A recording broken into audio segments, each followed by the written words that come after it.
I am one person who believes very strongly that in politics, nothing happens out of mere coincidence. I believe and have maintained that on this platform, that in politics, everything is normally well scripted, well planned, and executed to achieve certain political objectives. And we all know that on Thursday, Jubilee Party was supposed to hold a meeting, and the president was expected to attend that meeting. And the agenda was very simple: to unveil a new neck. And that neck, according to sources, was supposed to be a lean one, not like the previous one. And we also know that the National Management Committee of Jubilee Party also met this week. And in their meeting, they were supposed to set the agenda for that neck meeting. And of course, they met. And we also know that on Tuesday, next week, President Uhuru Kenyatta is going to chair a parliamentary group meeting of Jubilee Party. And in that Jubilee parliamentary group meeting, the agendas are likely to be only two. The first agenda is to ratify the meeting, if it ever took place, of that neck meeting, or the names which the president is going to unveil. And the second agenda of that meeting is likely to be about the leadership changes at the National Assembly. And because I believe that in politics, nothing happens out of mere coincidence. If you followed Dennis Itumbi earlier this week, there's a post he made. And in that post, Dennis Itumbi claimed that the Jubilee leadership were trying to forge a letter. And part of the strategy of forging that letter was to force the Deputy Secretary General of Jubilee Party, Caleb Kositanyi, to resign, or they wanted to kick him out. But yesterday, there was a document which leaked in the media. And that document is basically what we want to discuss today. And because in politics, nothing happens out of mere coincidence, I want to assume that that leaked document is actually part of what was discussed on Thursday. In that leaked document, something very interesting is happening. Jubilee Party have actually announced, are actually saying that there are vacancies in the party, 9 vacancies to be filled. And I first of all came through that document on a Facebook page of a guy called Lemiso Sato Emmanuel. This is a credible guy. Whatever he posts, I don't know where he gets them from, but he's one of the Tanga guys. And he was saying in his post, new daily cases. Now we have 9 available slots at Jubilee Party. Dr. William Samoei Ruto will have 2 more deputies within the party, reminiscent of the Limuru Kanu Conference of 1966. Those who follow the politics of this country, you know what happened during that time. And I've looked at this document, and something tells me this is what was discussed during that Thursday meeting. Whether the president was present or not, I don't know. And this is partly what is going to be ratified during tomorrow's parliamentary group meeting. So I want us to look through this document and discuss those changes. I want to start. It has the office bearers. The names are blank. So they are stating whether the position is reserved or is available.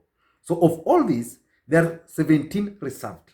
So it means those 17 reserved are already filled. So the available ones is where they are bringing people. So they have 9 available spots. So in this structure, there is the party leader, whom I want to assume is President Uhuru Kenyatta.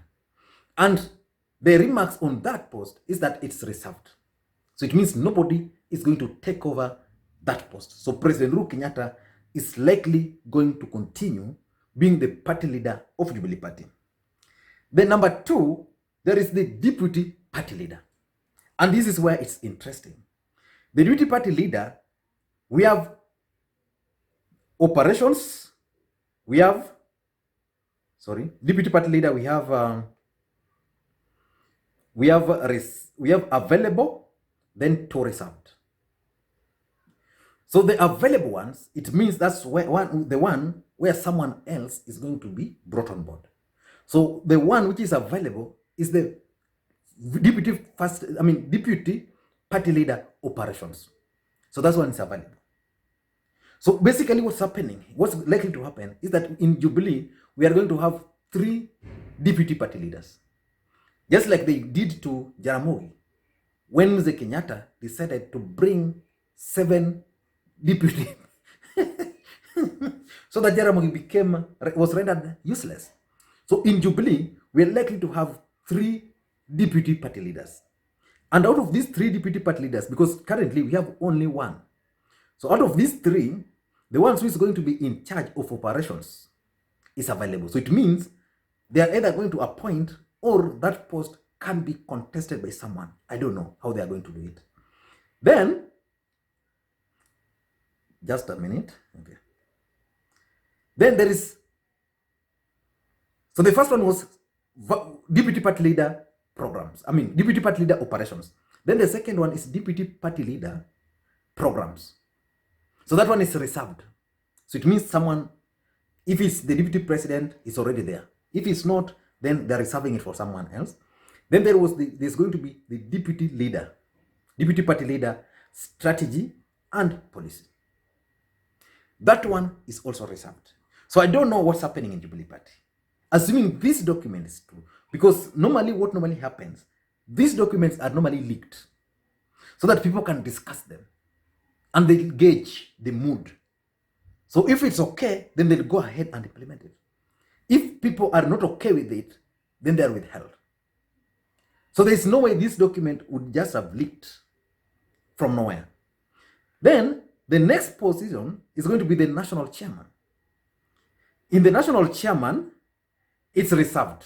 So it means the current chairman, who is an ally of the president, is going to remain. Then we are going to have national vice chairman. Again, there are going to be 3. So there's going to be operations, who is going to be the 3rd vice chair, available. So that one someone will contest.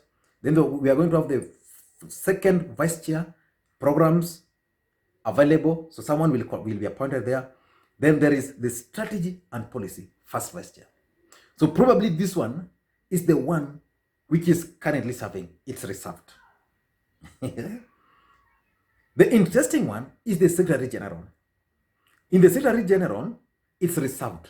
So which means Raphael Tuju is going to continue serving as the party Secretary General. Then the interesting bit, and why I'm motivated to do this video, is the Deputy Secretary General.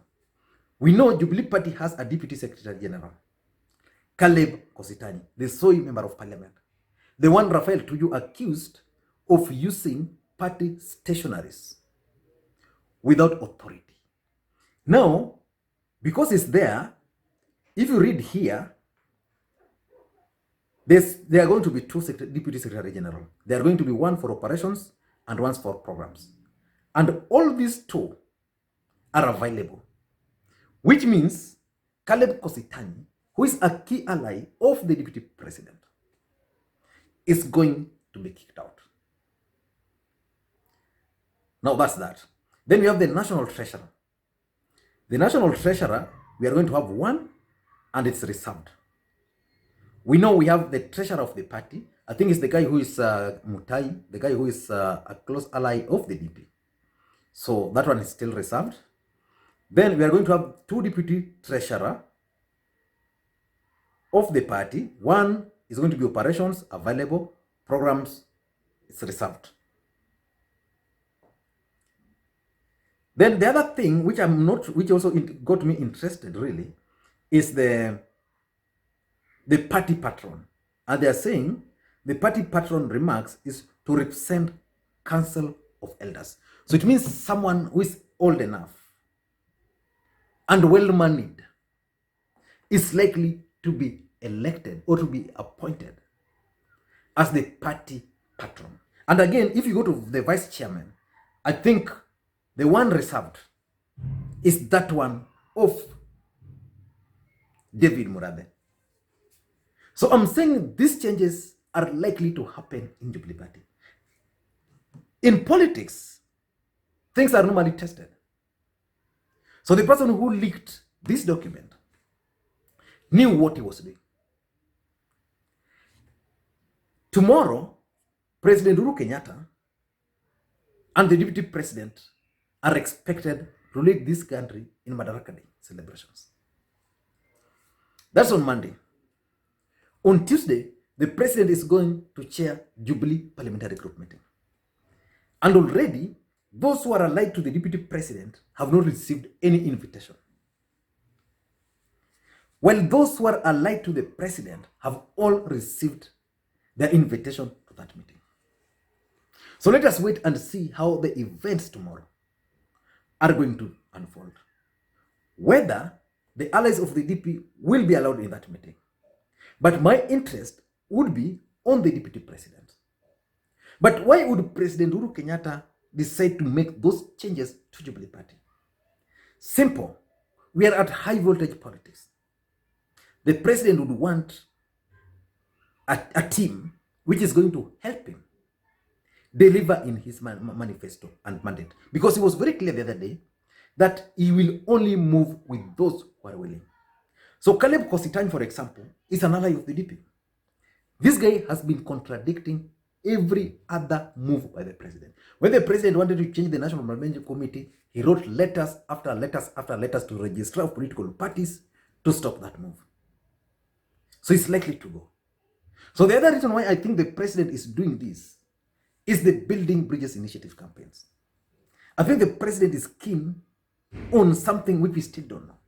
But that Building Bridges Initiative campaign, BBI, is informing this. The president wants a united party so that he will know that the people I have now as officials are people whom, when I tell we are going this direction, they are going that direction.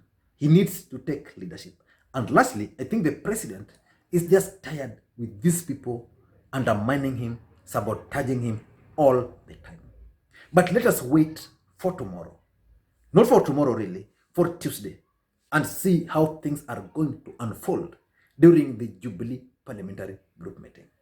Until that time, thank you guys and have a good day. And by the way, for those who have not subscribed, we are really encouraging you to subscribe because we want to reach 100,000. And the request I always make on this platform is only one. Help me create interactions. How do you do that? How do you help me create interactions on this platform? Simple. Just give the video thumbs up if you like it. If you don't like it, just give it thumbs down. From there, I'll be able to know whether the video is good or bad. If it's good, then I'll know how to improve to make it better. If it's bad, then I can say, okay, that kind of content is not sitting well with the people here. Then we don't do them again. But the best one is just to drop your comment. But if you really want to help this channel, just share this video to the platforms you are in. If you are in WhatsApp, just share it on WhatsApp. If you are in Facebook, share it on Facebook and those groups. Anywhere, even if it's through emails, just share these videos. They help me and they bring new members. Some of them, like I was reading a comment today, someone was saying, hey Lee, why did it took me this long to actually realize this channel? Because it has a very good content. So so many people are missing out because they've not really managed to access the content here. But if you share with your friends and the rest, then they'll be able to understand and share. Thank you guys, and please may you have a good day.